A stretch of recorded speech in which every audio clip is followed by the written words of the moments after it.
dia, minha gente. Como é que vocês estão? Tudo bem com vocês? Tudo na paz de Deus? Muito bem. A Pro está bem também.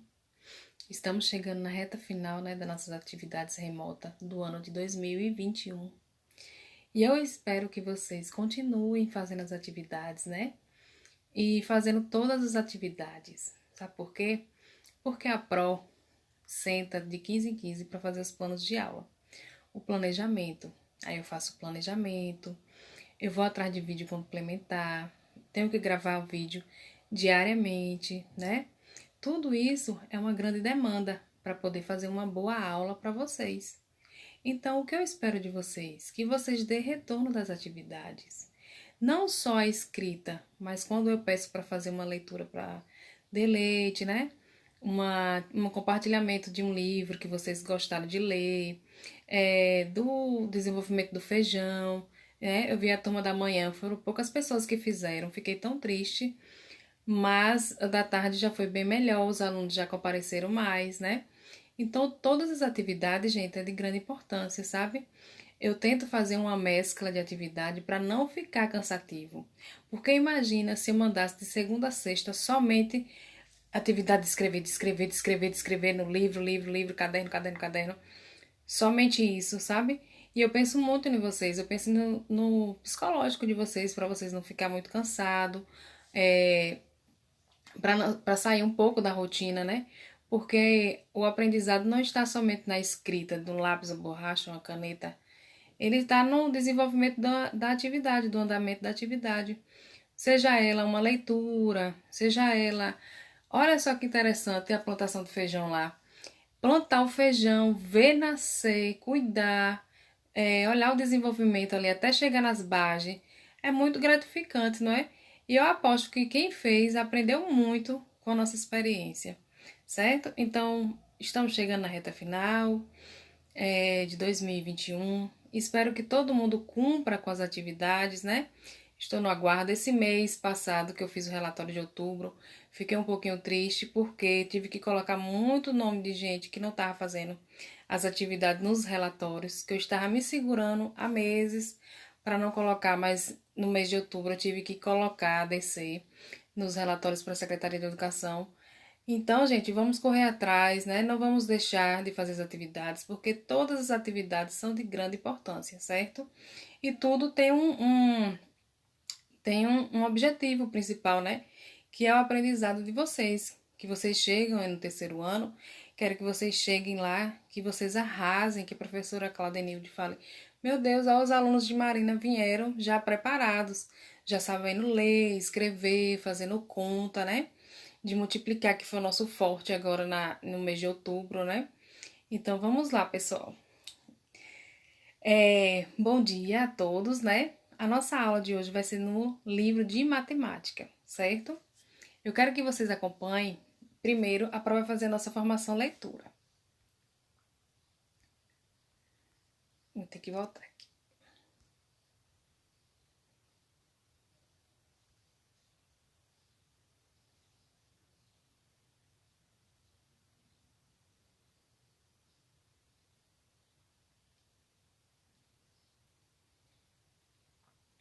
Vamos esperar um pouquinho para ver se abre. Pronto. O nome do nosso livro de hoje, da formação leitora, é A Bruxa e o Caldeirão. É um livro de José Leão Machado, né? As ilustrações são de Alexandre Bandeira Rodrigues, certo? Vamos acompanhar aqui a nossa leitura, vamos ver o que é que tem nesse caldeirão da bruxa. Quando preparavam a sopa com olhinhos de couve para o jantar, a bruxa constatou que o caldeirão estava furado. Não era muito, né? Não, senhor. Um furo pequeníssimo, quase invisível, mas era o suficiente para pinga que pinga e vertendo os líquidos e apagando o fogo.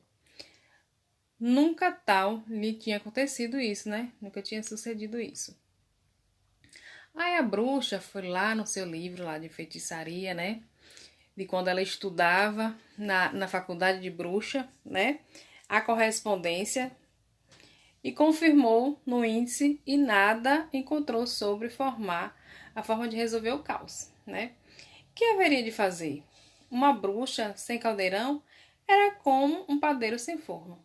De que forma poderia ela agora preparar os horríveis porções? Para as coisas mais corriqueiras tinha reserva de frasco, mas se lhe aparecia um daqueles caos em que é necessário preparar uma hora uma mistela, como a filha de um aldeão que engolia uma nuvem, e foi preciso fazer um vomitório especial, com troviço, romaninho, 3 dentes de alho, uma semente de abóbora seca, uma asa de morcego, 5 apenas unha de gato. Se a moça vomitou a nuvem, pois não haveria de vomitar. Como a potência de remédio, além de nuvens, vomitou uma grande chuvada de granizo que furou o telhado da casa em redor. Era muito aborrecido aquele furo no caldeirão. Nem a sopa do dia a dia podia cozinhar. Mantinha-se o pão e a água. Que remédio!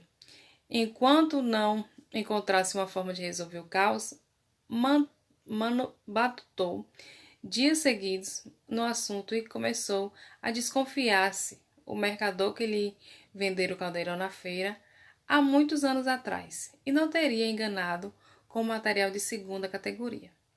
A ela, bruxa inexperiente, e a dar os primeiros passos nas artes mágicas, poderia facilmente ter-lhe dado um caldeirão com defeito.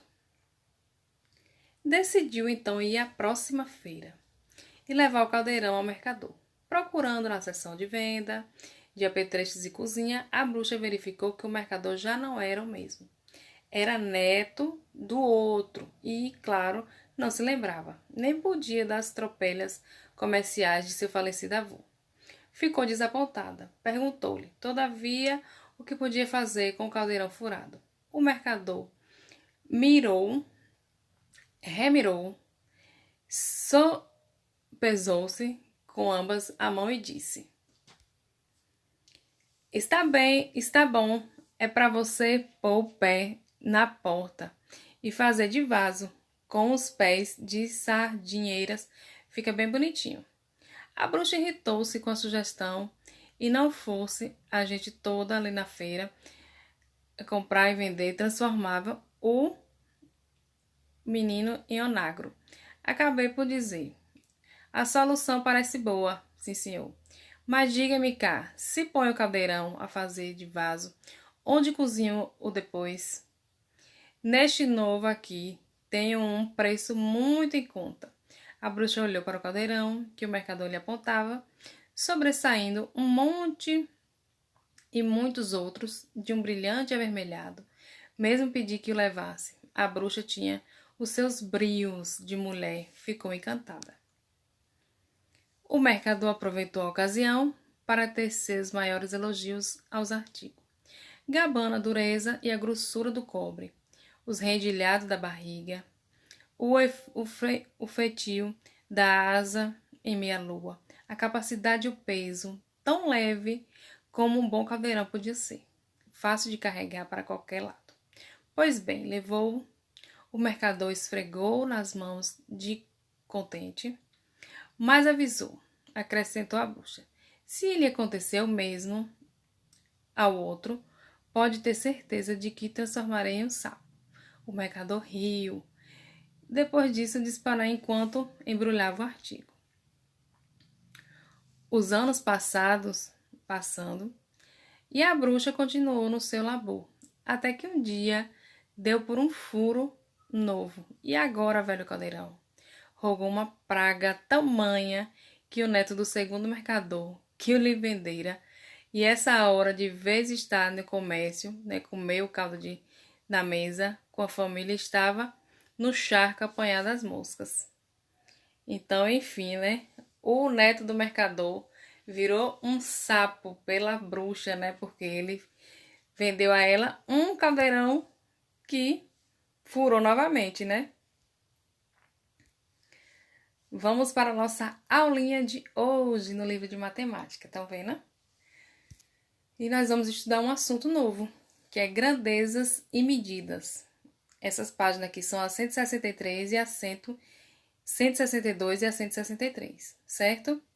Logo aqui de cara, nós podemos observar nas duas páginas que o menino e o senhor estão fazendo uma receita, né?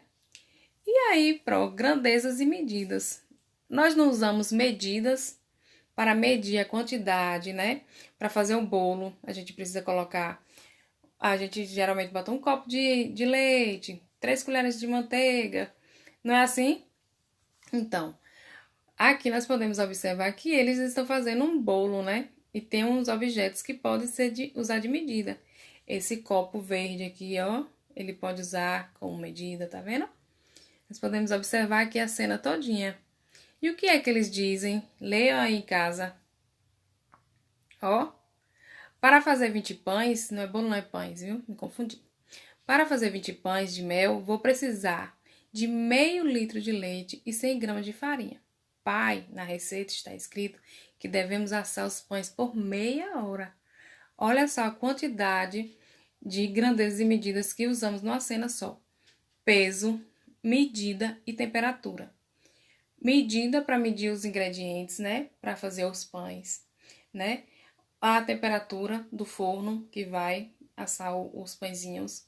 E a quantidade, né? De objetos, de materiais que vamos usar. O que você vê nesta cena? Quais os ingredientes aparecem sobre a mesa? Você ajudou um adulto a fazer uma receita culinária? Se sim, então conte para os colegas como foi a experiência. Agora nós vamos assistir um vídeo complementar do conteúdo. Eu quero que vocês prestem bastante atenção, porque esse videozinho aqui vai mostrar para vocês vários tipos de medição de grandezas e medidas, certo? O tema do dia é grandezas e medidas. Vamos entender melhor esse tema? Afinal, o que é grandeza e o que é medida? Grandeza são os atributos que observamos nas pessoas ou nos objetos. Mas não é qualquer atributo, são atributos que podem ser medidos. Vamos ver alguns exemplos para a gente entender melhor? Por exemplo, a altura de uma pessoa é um atributo que podemos observar nas pessoas. A quantidade de água que cabe no copo é um atributo do copo. O peso, a massa de uma mochila é o atributo da mochila. Medida é o número que achamos ao compararmos uma grandeza com uma unidade escolhida, uma unidade de medida. Vamos entender melhor por um exemplo. Ao medirmos o comprimento do tampo de uma mesa com palmos, comprimento é a grandeza, a quantidade de palmos que eu achar será a medida. Na atividade de hoje, nós temos que diferenciar quando vamos utilizar as unidades de medida: quilo, litro ou metro. Essas são unidades de medidas muito utilizadas.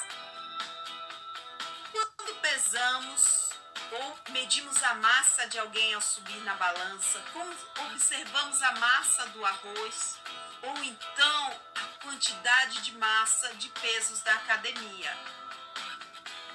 Nós utilizamos grama ou quilograma e a grandeza é massa.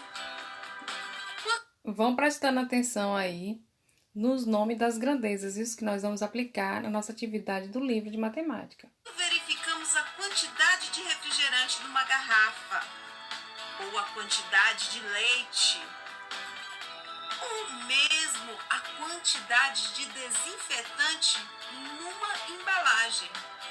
Nós vamos utilizar litro ou mililitro, e a grandeza, nesse caso, é capacidade. Quando medimos a altura de alguém, ou a circunferência em volta de alguma coisa, ou mesmo a distância entre duas cidades, nós vamos utilizar o metro, ou quilômetro, ou centímetros. E a grandeza, nesse caso, é comprimento. Existem várias outras unidades de medida e vários instrumentos. Nós ainda vamos estudá-los nos próximos encontros. Muito bem. Aí nós já viemos aqui para nossa página 164 do livro de matemática, viu? Preste atenção. Em muitas situações do dia a dia, usamos as medidas, né? Uma receita, um exemplo diário. Nessa unidade, vamos estudar mais um pouco as medidas de grandeza.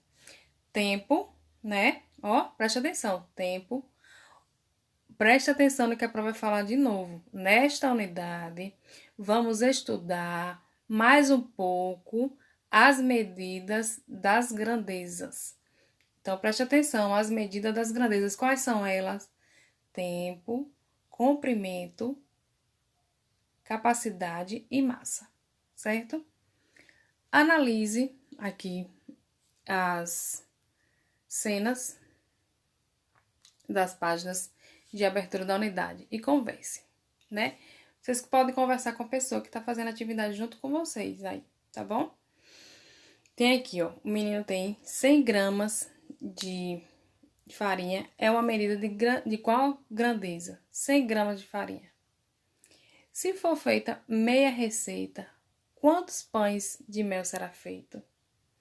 E meio litro de leite é uma medida de qual grandeza? Além da hora, quais outras unidades de medida você conhece? Esse bate-papo aqui vocês vão ter com a pessoa que ensinar a atividade com vocês aí, viu? Que era pra gente fazer isso lá na sala, mas como nós não estamos, agora aqui. Converse com os colegas sobre mais algumas questões. Aí agora vocês vão precisar da ajuda dos familiares de vocês, viu? Em qual dia, mês e ano você nasceu, né? Qual a grandeza está envolvida nessa questão? Letra B. Com qual peso você nasceu? Aqui temos a medida de qual grandeza. Aí você vai falar se é tempo, comprimento, capacidade, massa, né? Um exemplo aqui. Minha filha nasceu com 3 quilos 850 gramas. Então, a grandeza de medida que está envolvida é a massa, né? A massa que dá o peso. Com qual peso você nasceu, né? Letra C. Qual era a medida da sua altura quando você nasceu? Ela é de medida de qual grandeza? De novo, Maria Clara nasceu com 57 centímetros. Então, é a medida de comprimento, certo? Letra D. Você demora mais tempo para escovar os dentes ou para tomar banho, né? Aí aqui tem duas imagenzinhas. Um do bebê recém-nascido, tá vendo? Que é pequenininho, tem menos de 1 metro. Às vezes tem menos de meio metro, né? Que é a medida de comprimento. E aqui já tem uma criança escovando os dentes.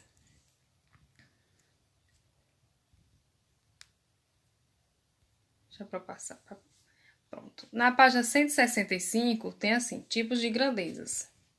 Lembrando o tipo de grandezas: massa, peso, comprimento, né? E capacidade. Então, vamos lá. Primeiro, escreva o nome da grandeza que cada instrumento mede. O relógio mede o quê? A fita métrica, ela mede, qual o nome dela, qual o que ela desenvolve. Dentro do copo aqui, a gente pode colocar uma quantidade de água. Como é o nome dessa quantidade de água? E aqui tem uma balança, né? Nós podemos relembrar de novo, ó. Quais são as grandezas? Tempo, comprimento, capacidade e massa. Então, vocês vão redistribuir aqui, ó. Onde é que o tempo se encaixa? O comprimento, a capacidade e a massa. Vocês vão escrever aqui embaixo, certo? Segundo, observe as imagens. Quem é o mais alto? Fabrício ou Maurício? Né? O que pesa mais, o abacaxi ou o melão? Letra C. Onde cabe mais líquido, na garrafa ou no copo? E letra D. Agora escreva o nome das grandezas envolvidas em cada item. Então, vocês vão escrever os nomes das grandezas de cada item, certo? Então, se a gente mediu a altura, mediu o peso e a quantidade de água que cabe, aí já são, ó, 3 grandezas de medidas que vocês vão ter que escrever aqui na letra D, certo? Uma boa aula, espero que vocês tenham compreendido, né? A prova não vai colocar muito extensa hoje, porque como a gente está iniciando o conteúdo hoje, para vocês não se cansarem muito fácil e não confundir a cabeça de vocês, tá bom? Então, um beijo e fiquem com Deus. Qualquer coisa, tô aqui, dúvidas, pode me chamar.